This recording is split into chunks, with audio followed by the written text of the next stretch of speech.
성경 말씀 다니엘서 10장 1절로 3절까지를 받들어 읽겠습니다.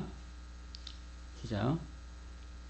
바사왕 고레스 제3년에 한 일이 벨드사살이라 이름한 다니엘에게 나타났는데 그 일이 참되니 곧 큰 전쟁에 관한 것이라.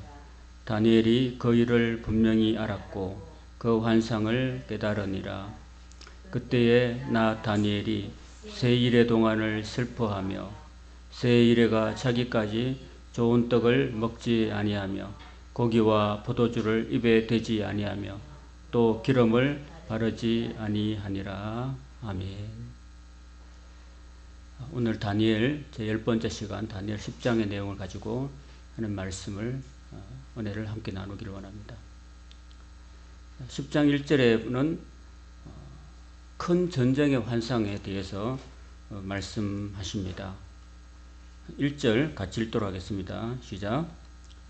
바사왕 고레스 제3년에 한 일이 벨드사살에 이름한 다니엘에게 나타났는데 그 일이 참되니 곧 큰 전쟁에 관한 것이라.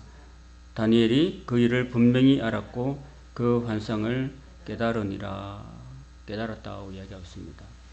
큰 전쟁이 일어났습니다. 그 큰 전쟁은 뭐냐 하면은 앞으로 한 200여 년 후에 일어날 시리아와 이집트 간의 제6차에 걸친 제150년 전쟁에 관해서 다니엘이 미리 봤던 거죠. 보고 그 환상을 알고 깨달았다라는 것입니다. 그 전쟁에 대한 환상을 깨달았는데 그 전쟁의 원인이 뭔가 하면은 우리가 앞으로 읽게 될 말라기서에 하나님께서 이스라엘 백성들을 천년을 한결같이 사랑하셨지만은 이스라엘 백성들은 하나님의 사랑에 대해서 불신했습니다. 하나님과 옥신각신하는 중에 결국 하나님께서 이스라엘을 떠나시게 되는 거죠. 하나님께서 떠나시자마자 이스라엘은 큰 고난이 닥칩니다. 그래서 그 고난이 중에서 큰 전쟁이 임하게 되는데 그 전쟁에 관한 환상을 다니엘이 본 겁니다.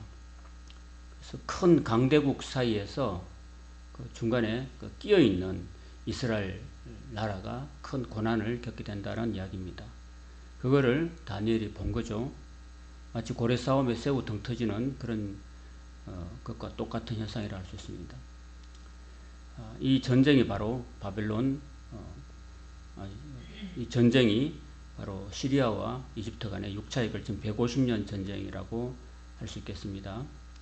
이 150년 전쟁을 잠깐 설명하자면은 이 헬라 왕 알렉산더가 죽고 난 다음에 나라가 4분 5일 됐습니다. 그 중에서 이제 셀류크스 왕조가 북왕국이고 그 다음에 프톨레미 왕조가 남쪽 이집트 왕조인데 이 두 사이에 아주 그 자그마한 감정 싸움이 계속 이어져서 원수가 원수를 낳고 또 원수가 원수를 낳고 이렇게 해서 무려 150년 동안 6차에 걸친 그런 시리아와 이집트의 그 긴 전쟁이 일어나게 되었다라는 것입니다. 그 전쟁에서 항상 문제는 이 먹는 문제죠. 안 먹고는 전쟁을 못하니까 이스라엘 백성들이 애써 농사를 지어 놓으면은 애국과 시리아 군대가 서로 남쪽으로 내려가면서 또는 북쪽으로 올라가면서 약탈하고 또 귀한 딸들을 길러 놓으면은 군인들이 그 딸들에 대해서 성폭행을 하고 하나님의 그 보호하시는 울타리가 딱 걷어지는 순간에 150년 전쟁이라는 끔찍한 그런 전쟁에 휘말리게 된다는 이야기입니다. 다음 시간에 볼 다니엘서 11장을 읽으면은 남방왕, 북방왕이라고 서로 이야기하고 있는데 남방왕은 이집트 왕을 말하고 북방왕은 그 아시리아 왕을 가리키고 있는 것입니다. 그리고 그 150년 전쟁 말기에 보면은 안티오쿠스 4세 에피파네스라는 사람이 전열을 가다듬어서 다시 한번 남쪽으로 애굽을 정벌하려고 나섰는데 그때 당시에는 인터넷이 발달되지 않았기 때문에 정보가 없었습니다. 그런데 로마가 이미 애굽을 집어삼키고 있는 상황에서 그것도 모르고 들어갔다가 이 안티오코스 4세가 로마의 그 강성한 군대를 보니까 이거 게임이 안 되는 거죠. 그래서 억울하게 이제 돌아가죠. 아주 이제 분통이 터지지만은 할 수 없이 돌아가면서 위로 올라가다가 분풀이를 어디서 하느냐면 바로 이스라엘 땅에서 분풀이를 합니다. 예루살렘 성전에 돼지 피를 뿌리고, 그리고 제우스 신상을 하나님의 성전에 갖다 세우고, 또 유대인들이 먹지 않는 돼지고기를 막 입에 강제로 집어넣어서 삼키게 하는, 그야말로 못된 일을 만행을 저지릅니다. 그리고 심지어는 그 율법을 막 불에 태우는, 성경을 불에 태우는 그런 만행도 저지릅니다. 이런 끔찍한 만행이 한 6년 4개월 정도, 나중에 보면, 그 전에 보면 1300일 동안에 이 사람이 만행을 저지르거든요. 1300일가 따지면은 약 6년하고 4개월 정도 되는 기간인데, 그걸 아주 만행을 못 참고 일어났던 사람들이 바로 마카비라는 사람들입니다. 마카비가 혁명을 일으켜서 아주 게릴라전을 통해서 그 안티오코스 4세의 그 시리아 군대를 몰아내고 성전을 청결케 한 그 절기가 바로 수전절이라고 할 수 있습니다. 요한복음 10장에 나오는 수전절, 구약 성경에 나오지 않는, 율법서에 나오지 않는 그런 절기가 이 신구약 중간사에 150년 전쟁을 거치면서 서로 생기는 그런 절기라고 할 수 있겠습니다. 자, 이런 환상을 보고 난 다음에 다니엘의 마음이 편치 않았어요. 그죠? 자기 동족이 전쟁의 그 포화에 휘말린다는 소식을 들은 그 환상을 보고 난 다음에 이 사람이 밥을 먹지 못해요. 자, 2절과 3절 같이 읽겠습니다. 시작. 그때에 나 다니엘이 세 일의 동안을 슬퍼하며 세 일에가 차기까지 좋은 떡을 먹지 아니하며 고기와 포도주를 입에 대지 아니하며 또 기름을 바르지 아니하니라. 동족 이스라엘이 이렇게 전쟁에 짓밟히게 된다는 생각을 할 때 마음이 굉장히 무겁고 아프고 근심되고 정말 너무나 힘이 떨어지는 그런 상황이었죠. 사실은 지금 그 1절에 보시면은 바사왕 고레스 3년에 있었던 사건이 봤던 건데, 그때는 사실은 이스라엘이 이제 포로 귀환한 그 점이 있거든요. 그러니까 포로 귀환했던 이스라엘 백성들이 예루살렘에서 다시 스룹바벨 성전을 세우는 그런 과정에 있었는데, 얼마나 복되고 은혜롭고 하나님을 찬양했던 그런 시기와 더불어서 이 페르시아에 있던 고레스 왕 밑에 있었던 이 다니엘은 굉장히 그런 앞으로 미래에 이스라엘 백성들이 당할 그런 미래의 환상을 보면서 굉장히 큰 근심에 쌓여서 3주간이나 제대로 먹지도 못하고 슬퍼하고 기름을 머리에 바르지 않는 그런 안타까운 일이 있었다라는 것입니다. 이 다니엘을 보면은 참 이렇게 동족을 굉장히 사랑했구나 하는 그런 것을 느낄 수 있습니다. 우리가 우리 이웃에 어떤 사람들이 죽거나 또 고난을 당하면은 우리가 애도하잖아요. 지금도 가끔씩 차 뒤편을 보면은 이런 표 있잖아요. 애도하는. 우리 안산에 있는 단원고등학교 학생들이 그 세월호에 타고 가다가 다 여러 수백 명이 빠져 죽은 그걸 애도하는 그것을 지금도 이렇게 애도하고 있는 차들을 봐요. 참 그런 모습들 보면서 좀 제주도에도 저기 명도암 올라가는 데 보면은 세월호를 기념하는 그런 기억하는 곳이 있지 않습니까? 우리의 가족은 아니지만은 우리의 동포들이나 우리 형제 자매들이 이렇게 어려움과 아픔을 겪었을 때 그 가족들은 얼마나 큰 트라우마가 되겠습니까? 그 트라우마를 겪고 있는 사람들과 같이 공감해 줄 수 있는 이런 다니엘의 마음이 바로 그 공감대를 형성했기 때문에 3주간이나 제대로 먹지 않고 곱게 차리지도 않고 그 슬픔과 아픔에 동참했다라는 것을 보게 됩니다. 하나님의 사람에게 있어서 이런 모습들이 종종 드러납니다. 바울은 동족의 구원을 위해서라면은 자신이 그리스도에게서 끊어질지라도 나는 원한다라고 로마서 9장 1절에 3절에 말씀하고 있습니다. 로마서 9장 1절에 3절에 보면 내가 그리스도 안에서 참말을 하고 거짓말을 아니하노라. 나에게 큰 근심이 있는 것과 마음에 거치지 않는 고통이 있는 것을 내 양심이 성령 안에서 나와 더불어 정언하노니 나의 형제 곧 고력의 친척을 위하여 내 자신이 저주를 받아서 그리스도에게서 끊어질지라도 원하는 바로라 라고 바울이 고백하고 있습니다. 바울도 이방인의 사도로 부름받아서 온 세상을 다 다니면서 이방인들에게 복음을 전하고 있었지만 정작 자신의 동족들 유대인들은 하나님을 또 예수 그리스도를 제대로 믿지 않고 있었기 때문에 너무나 마음이 아팠던 거죠. 그래서 심지어 자신이 저주를 받아서 그리스도에 끊어질지라도 내 종족만이 하나님께로 돌아오기를 간절히 바랬던 그런 바울의 심정을 보면은 바울도 역시나 동족을 너무너무 사랑했고 그 자신도 유대인이기 때문에 그 유대인이 구원에서 떨어져 나가는 그 모습에 대해서 너무나 가슴 아파했던 거죠. 그죠? 제가 늘 얘기하는 것 중에서 누가복음 16장에 나오는 부자와 나사로 이야기를 보면은 그 부자가 살아생전에는 예수님 믿지 않았잖아요. 그리고 자기 대문 밖에 있는 나사로도 그들도 보지도 않았잖아요. 그런데 정작 죽고 나서 보니까 자기는 뜨거운 엄부에 떨어져 있고 거기에 들어가 보니까 이제 비로소 이 엄부가 있구나, 이 고통스러운 곳이 있구나. 그리고 멀리 눈을 들어서 보니까 자기가 그렇게 멸시하고 걸떠보지 않았던 나사로가 아브라함 품에서 편안하게 쉬고 있는 모습을 보게 된 거죠.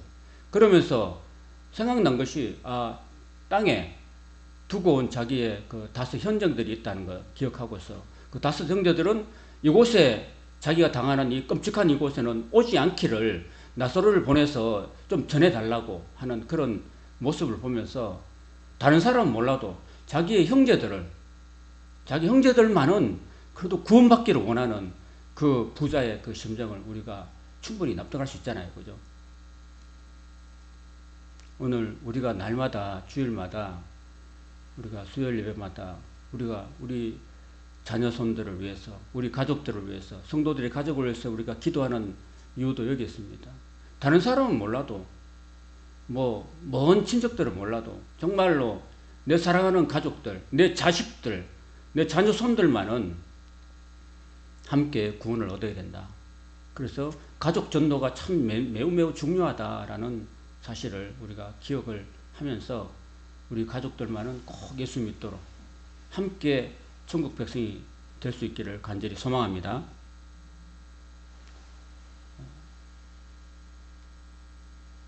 사절에 보면 첫째 달 24일에 내가 힛대길이라는 큰 강가에 있었다라고 기록합니다. 첫째 달 24일은 아마 정월 24일이고 6월절 기간이 아니었을까 생각입니다. 그 힛대길이라는 뜻은요, 힛대길 뜻은 아마 에덴에서 발원했다 이런 뜻이라고 봅니다. 이 옛날에 그 에덴 동산이 어디 있었는가 성경학자들이 많이 추론하는데 그 창세기 보면 에덴 동산에서 4강이 흘러가는데 이 힛대겔 강, 방금 성경이 말했던 힛대겔 티그리스 강과 유프라데스 강이 이렇게 쭉 나가고 그 다음에 비송강과 기혼 강이 이 페르시아 안쪽으로 흘러가는 여기가 아마 중간에 에덴 동산이 아니었을까. 이쪽이 에덴 동산을 추정합니다. 에덴 동산에서 아마 이쪽이 에덴 동산으로 추정하는 거죠. 그래서 지금 현재 다니엘이 이 힛대겔 강, 지금으로 말하면 티그리스 강가에 큰 강가에 있었는데 여기서 이제 뭘 봤느냐면은 눈을 들어 바라본 적 한 사람이 세마포스를 입었고 허리에는 우바스 순금띠를 띄었다고 했습니다. 우바스 순금띠를 띄었다는 거, 허리에. 그리고 그의 몸은 황옥 같고 그의 얼굴은 번갯빛 같고 그의 눈은 횃불 같고 그의 팔과 발은 빛난 녹과 같고 그의 말소리는 무리의 소리와 같더라. 이렇게 지금 다니엘이 그 한 사람이 이렇게 한 사람의 모습을 이렇게 묘사하고 있는 거죠. 근데 이 묘사가 요한계시록에 사도 요한이 봤던 예수 그리스도의 모습과 거의 흡사하다고 볼 수 있습니다. 요한계시록 1장 13절에서 16절에 보면은 7 금초대 사이에 거니시는 예수 그리스도의 모습에 대해서 이렇게 이야기를 하고 있는데 한번 보겠습니다. 요한계시록 1장 13절 이하에 보면은 촛대 사이에 인자 같은 이가 발에 끌리는 옷을 입고 가슴에 금띠를 띄었다 그러죠. 그죠? 이 똑같은 거죠. 다니엘이 본 거하고, 그죠? 똑같죠? 가슴에 금띠를 띈 거죠. 그죠? 그의 머리와 털의 희기가 흰 양털 같고, 눈 같으며, 그의 눈은 불꽃 같다 그러죠. 아까 그의 눈은 뭐라고 그랬어요? 횃불 같다 그랬죠. 횃불이나 불꽃이나 그게 비슷한 거죠. 그죠? 사도 요한이 표현한 거는 불꽃 같다고 표현한 거고, 다니엘은 횃불 같다고 표현한 거예요. 똑같은 예수님에 대해서 표현하는데, 그죠? 그 다음에 그의 발은 풀무불에 단련한 빛난 주석 같고, 아까는 뭐라고 했어요? 녹과 그랬다고 그랬죠. 거의 비슷하죠. 그의 음성은 많은 무리의 소리 같은데, 여기 사도 요한은 많은 물소리 같다고 그랬어요. 여러분, 폭포에 가면 막 물이 떨어지는 거 있잖아요. 그죠? 엄청나게 그 떨어지는 폭포수. 그런 소리 같다. 또 많은 무리가 막 외치는 소리. 그런 소리 같은 그 예수님의 목소리가 그렇다는 거예요. 예수님 목소리가 굉장히 웅장하고 또 그 반향이 세고 또 그 물소리 같이 확 모든 것을 휘어잡는 모든 소리를 집어삼키는 그런 소리 같다고 표현한 거죠. 그리고 그의 오른손에 7별이 있고 그 입에서 좌우에 날성금이 나오고 그 얼굴은 해가 힘있게 비치는 것 같더라. 그래서 이런 예수님의 모습을 보면서 요한이 죽은 자 같이 됐다고 그랬어요. 요한은 죽은 자. 예수님 모습이 사실은 그 부활하기 전에 예수님 모습은 너무나 초라했잖아요. 그러나 부활하신 후에 예수님 모습은 너무나 웅장하고 너무나 화려하고 빛난 주석 같고 정말 해가 힘있게 비치는 것 같은, 그러나 막 태양보다 더 환하게 비치는 그 모습 앞에서 사도 요한이 죽은 자 같이 됐다 그랬다는 것입니다. 똑같은 모습이죠. 그런데 이 환상을 다니엘이 보았고 나와 함께 한 사람들은 이 환상을 보지 못했지만 그들은 크게 떨며 도망하면서 숨었다 그랬어요. 그 모습이 굉장히 위험찼기 때문에 주변에 있는 모든 사람들이 그 다니엘이 혼자 지켜본 그 모습에 떨고 숨었고 도망갔다는 겁니다. 그러니까 그 정도로 그 예수님의 모습이 굉장히 위험차고 웅장했다라는 것을 생각할 수 있습니다. 그래서 그 환상을 볼 때에 그 다니엘의 몸에 힘이 다 빠지고 아름다운 빛이 썩은 색깔로 변했고 힘이 다 없어졌고 그 음성을 듣는데 음성을 들을 때 너무 무서워가지고 얼굴을 대고 깊이 잠들었다고 했습니다. 저는 제가 이야기했잖아요. 예비씨가 우리 막내인데 어릴 때 막 번개치고 막 청동치는 날이 있었어요. 여름에. 그러면요 얘가 아빠로서 재워야 되는데 얼마나 팍팍 하늘에서 번개치고 천둥치면은 얘가 무서워서 어린애가 막 울 거 아니에요. 그런데 보니까 엄마 품속에서 새근새근 자버리더라고. 번개치고 천둥칠 때는 머리 확 자버리더라고. 얘가 무서워서 그런지 자버리더라고. 그 요한도 깊이 잠들었고 죽은 자 같이 됐고 이 다니엘도 그 음성을 듣는데 그 음성이 막 많은 물소리 같고 무섭고 위험찼는데 얼굴 땅에 대고 깊이 잠들었다. 참 이 잠이라는 게 참 보약인 것 같아요. 아무리 힘들고 머리가 아프고 고통스럽고 해도 잠 푹 자고 나면은 다 이렇게 회복되던 것처럼 아마 예수님 볼 때 그 충격이 어마어마했기 때문에 하나님 보면 죽는다 그러잖아요. 그죠?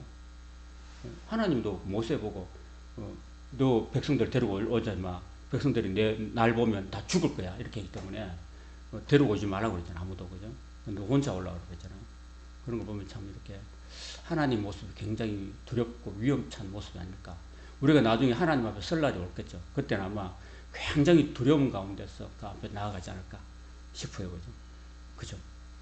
그런 기대가 있습니다.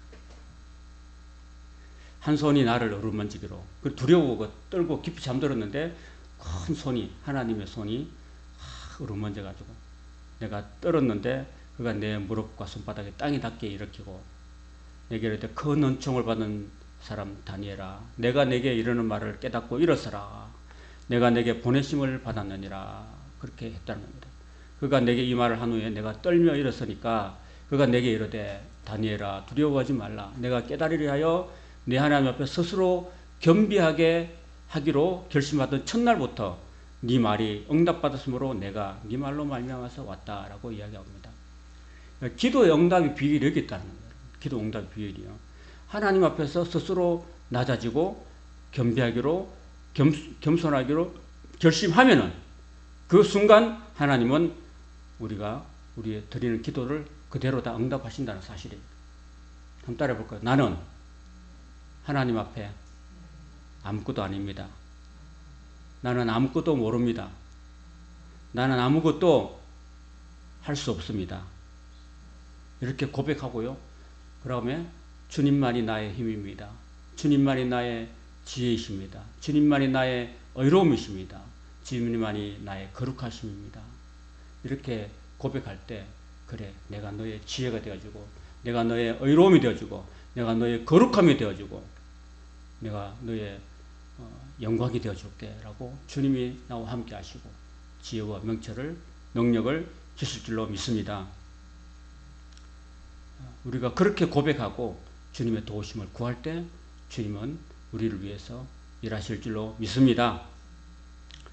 그런데 바사 왕국의 군주가 21일 동안 나를 막았다고 이야기하고 있습니다. 뭔가 다니엘이 기도했을 때 그 응답을 하러 하나님의 사자가 달려오는데 그 바사 왕국의 군주, 그 바사 왕국의 군주가 누구예요? 지금 현재 고레스잖아요. 고레스 등 뒤에는 뭔가 영적인 세력이 있다는 거예요. 지금 천사가 하나님의 사자가 응답을 가지고 내려오는 순간에 그 응답이 다니엘까지 못 가도록 21일 동안 가로막고 있는 영적 대적이 있다는 이야기예요. 그게 영적인 어떤 세력, 사탄의 세력이 하나님의 기도를 막고 있다는 그런 이야기를 하고 있는 거죠. 내가 거기 바사 왕국의 왕들과 함께 머물러 있더니 가장 높은 군주 중에 하나인 미가엘이 와서 나를 도와줬다 그랬습니다. 미가엘은 어디 등장합니까? 요한계시록 12장에 보면은 이 미가엘이 그 천사장이 3분의 1과 천사들, 타락한 천사들과 더불어서 하나님께 대항했을 때 3분의 2의 천군 천사들 데리고 그 용을 대적했던 바로 그 천사, 그 높은 천사가 바로 미가엘이죠. 미가엘은 보통 우리가 말할 때 천군 천사, 그러니까 하나님을 호위하는 천군 천사의 그 대장이죠. 천사장이었죠. 그죠? 자, 이걸 보면은 우리가 하나님께 기도할 때 금방 응답되지 않는 이유가 있는 거죠. 하나님은 반드시 응답해 주시고 가지고 하나님 사자를 보내주시는데 하나님이 사자를 보내주시고 응답하라고 보내줬는데 그걸 중간에 막는 그런 영적 세력, 사탄의 세력이 있다라는 거고 그 영적 세력을 결국은 이기는 게 누구예요? 하나님의 사자 미가엘이 있다라는 거예요. 그러니까 우리가 21일 동안에 우리는 어떻게 해야 됩니까? 하나님이 응답해 줄 줄 믿고 하나님의 사자가 끝내 이길 줄 믿고 우리는 기도하고 기다리고 인내해야 될 줄 믿습니다. 한번 따라합시다. 기도하고 기다리면 하나님이 응답 주신다. 그게 아니에요? 세 가지 기입니다. 기대하고 기도하고 기다리면은 하나님 응답해 주신다는 사실을 우리가 기억해야 됩니다. 이제 내가 마지막 날에 내 백성이 당할 일을 내게 깨닫게 하려 왔노라. 이는 이 환상이 오랜 누리 일이다. 그래서 요 자세한 환상의 내용은 다음 주에 있을 11장에 이제 자세하게 이제 나옵니다. 설명해 주는 거.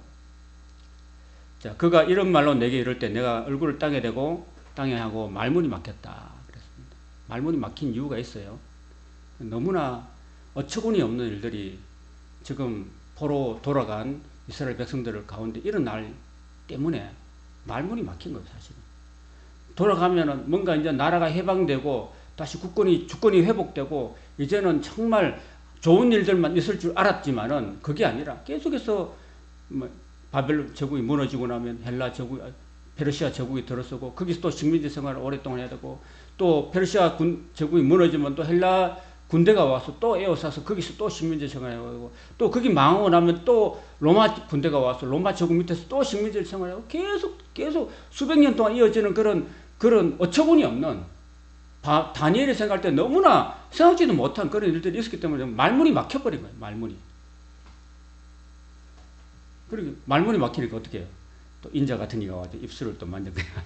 말문이 막히니까 입술을 또 우리가 어루만져주니까 입을 열어서 하는 말이 뭐냐면은 내 주여 이 환상으로 말미암아서 근심이 내게 더함으로 내가 힘이 없어졌습니다.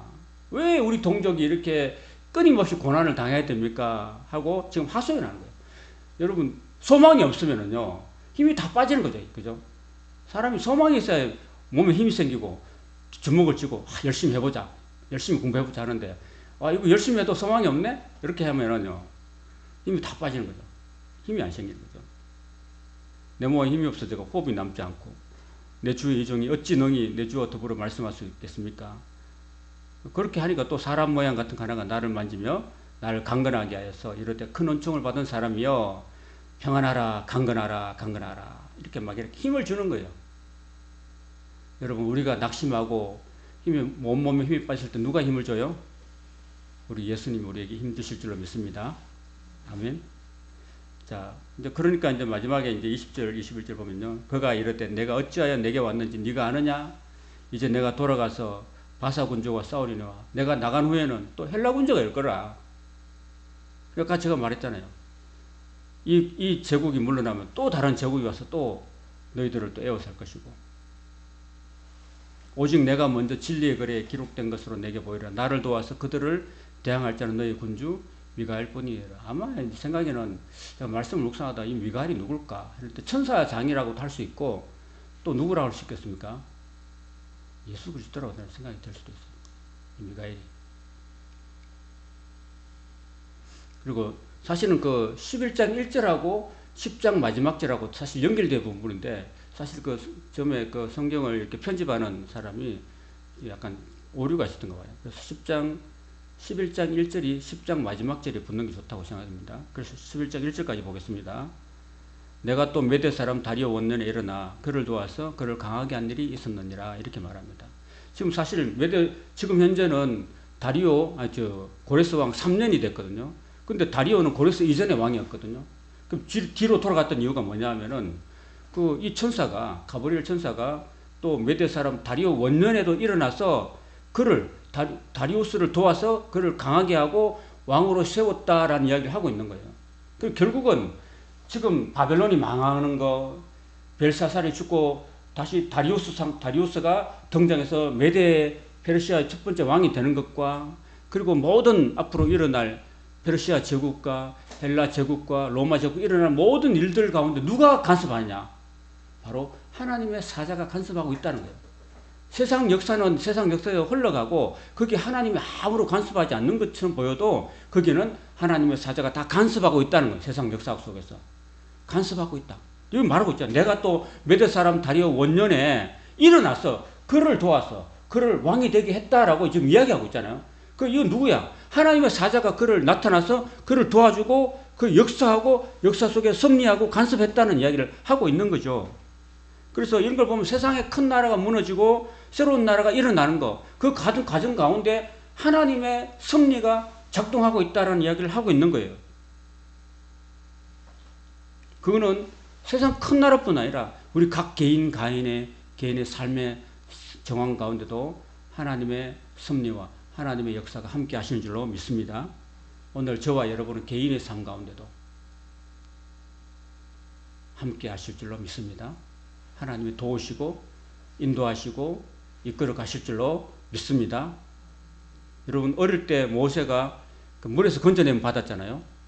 모세는 죽을 수밖에 없는 인생이었지만은 하나님 은혜로 건짐 받아가지고 그 바로의 공주 밑에 들어가서 양자가 되어가지고 40세 될 때까지 그 생활했잖아요. 그죠? 애굽의 모든 학술과 언어에 능통했잖아요. 그 하나님 인도하심이 있었던 거예요.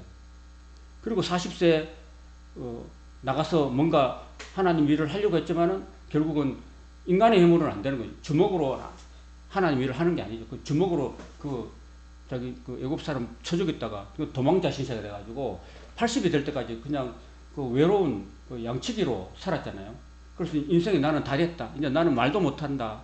나는 아무것도 아니야. 라고 했을 그때 80대 하나님 모세를 불러가지고 모세야 불러가지고 그 불에 타지 않는 떨기나무 가운데서 모세를 불러가지고 그를 하나님의 종으로 세워가지고 그 430년 동안 애굽에 종살이 하던 이집트에서 종살이 하던 그 히브리 누에들을 해방시켜가지고 가나안 땅 앞에까지 그 홍해를 가르고 그 광야지대를 지나서 그 여호수아에 넘겨줄 때까지 그렇게 지도했던 위대한 불시체를 지도되게 하신 게 누구일까요? 바로 하나님 아닐까요? 하나님. 하나님께서 그렇게 인도하셨다는 겁니다. 우리가 많이 불렀던 요괴벳의 노래 보면요. 요괴벳의 노래도 그 모세를 누가 인도해요? 바로 하나님께서 인도하신 거잖아요. 그 모세의 어머니 요괴벳이 그 하나님께 너의 인생을 맡긴다고 이렇게 하는 것처럼 그 인생 가운데서도 하나님이 간섭하시고 역사하시고 그 모세를 들어서 위대한 이스라엘 백성들을 탈출시키는 그런 위대한 일을 감당하게 하신 것이 바로 하나님이라는 사실을 우리는 믿습니다. 그리고 우리는 이 밤에 나와가지고 우리는 다니엘의 기도에 응답하시는 하나님에 대해서 우리가 살펴보았습니다. 오늘 저와 여러분이 하나님께 기도하면은 비록 영적 대적이었던 마귀가 우리의 기도가 응답되지 못하도록 중간에서 차단하고 막지만은 방해하지만 그래도 더 큰 힘을 가진 우리 주 예수 그리스도의 능력에 의해서 그 기도는 반드시 우리에게 응답되는 줄로 믿습니다. 그러니까 낙심하지 말고 또 포기하지 말고 끝까지 믿음으로 말씀 붙들고 기도하면서 승리하는 우리 모든 하나님의 자녀들, 백성들 될 수 있기를 주님의 이름으로 소망합니다. 아멘.